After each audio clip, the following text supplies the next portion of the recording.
E aí, pessoal, espero que todos estejam bem. Esse vídeo tem como proposta abordar o tema ondas periódicas, assim como a descrição matemática das ondas mecânicas. Para começarmos a entender um pouco mais sobre o assunto, primeiro precisamos entender o conceito de onda dentro da física. Apesar do tema onda ser um conceito muito amplo, podemos expressar uma ideia geral como um fenômeno físico caracterizado pela propagação de uma perturbação em um determinado meio, se for mecânica. Já as eletromagnéticas não necessitam do meio para propagação. Vale salientar que a onda é um método de transporte de energia, sem que exista necessariamente um transporte de matéria de um ponto a ponto. Dentre os principais tipos, temos as ondas mecânicas e eletromagnéticas.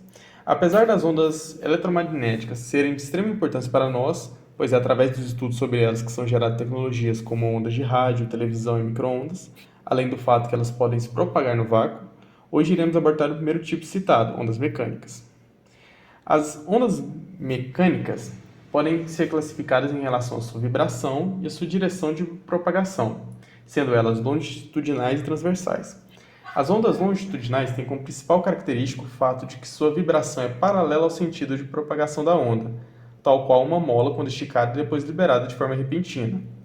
Já as ondas transversais possuem uma vibração perpendicular ao sentido de propagação da onda, o que torna a visualização do movimento mais complexa.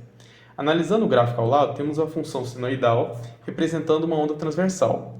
Para facilitar o entendimento, vamos considerar que a função descreve o movimento de uma corda.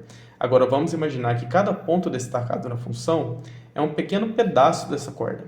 Como podemos ver, apesar do sentido de propagação da onda se dar no sentido positivo do eixo x, cada pedaço da corda se movimenta apenas no sentido vertical da onda, perpendicular à propagação. Retirando a função, mas mantendo o movimento dos pontos, fica mais nítido a característica das ondas transversais. A partir disso, podemos analisar a onda e entender algumas definições. O eixo central que se encontra na onda é chamado de posição de equilíbrio. A amplitude é o deslocamento da onda em relação à posição de equilíbrio. Assim como na imagem no gráfico anterior, podemos ver que a posição que possui a maior amplitude é chamada de crista e a menor de vale. Seus valores são iguais em módulo. O comprimento de onda é definido pela distância entre duas cristas ou dois vales consecutivos, e o tempo que a onda demora para que seja percorrido o comprimento de onda se chama período. Entendendo essas definições, temos que a velocidade da onda se dá pela razão do comprimento de onda, lambda, pelo período, ou consequentemente, lambda é igual à velocidade da onda vezes o período. Outra definição é que a frequência da onda é o inverso do período. Assim, juntando com a equação anterior, temos que a velocidade da onda é igual a lambda vezes a frequência linear. As ondas periódicas têm como característica um comportamento padronizado, ou seja, todas as partículas da onda executam o mesmo movimento periódico durante um tempo, tanto para o mesmo comprimento de onda, tanto para o mesmo período. Além disso, pode ter diferentes formatos, como senoidal, quadrangulares ou triangulares.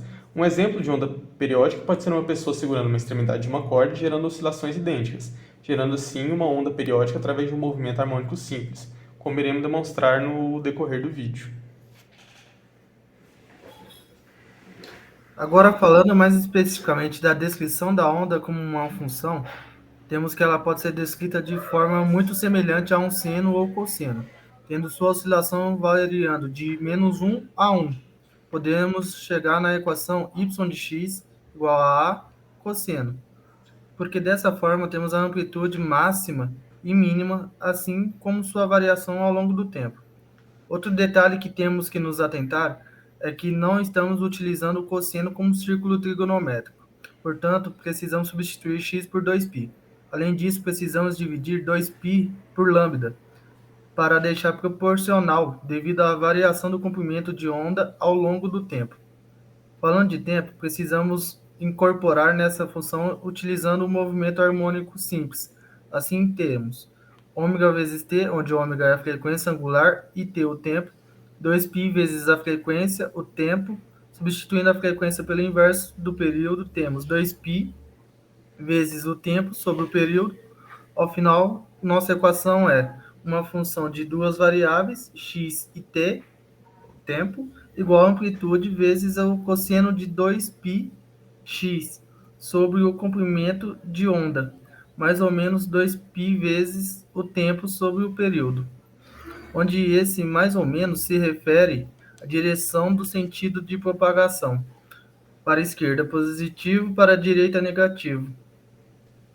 Após isso, nossa equação ainda não está completa. Precisamos adicionar a fase inicial da onda, que diz respeito à posição inicial da onda. Temos a cosseno de 2πx sobre lambda, mais ou menos 2π vezes o tempo sobre o período. Isso mais a fase representada pela letra φ. Agora, para simplificar um pouco nossa equação, podemos substituir 2π sobre lambda por k e 2π vezes a frequência por ômega. Temos então que a função da onda é cosseno de kx, cosseno de kx mais ou menos ômega vezes o tempo mais φ. Agora vamos ver na prática o que foi descrito no vídeo. Aqui temos um experimento em câmera lenta para facilitar a visualização de uma corda oscilando. Vemos que uma extremidade da corda está amarrada, enquanto na outra temos uma pessoa fornecendo um impulso constante. Aqui podemos ver claramente a formação das cristas, assim como os vales. Sua amplitude também é a direção da onda. Podemos ver também que cada ponto da corda, se analisando de forma isolada, só realiza um movimento vertical, paralelo ao sentido da onda, caracterizando uma onda transversal. No segundo vídeo, vemos uma corda amarrada, onde aplicamos energia em forma de vibração. A parte mais interessante deste experimento é ver a mudança de fase no momento que a onda é refletida. E no terceiro, queremos apenas mostrar outro tipo de meio onde as ondas transversais podem se propagar, no caso, o movimento das ondas na água após uma perturbação no sistema. Essa foi a apresentação do vídeo. Obrigado por assistir.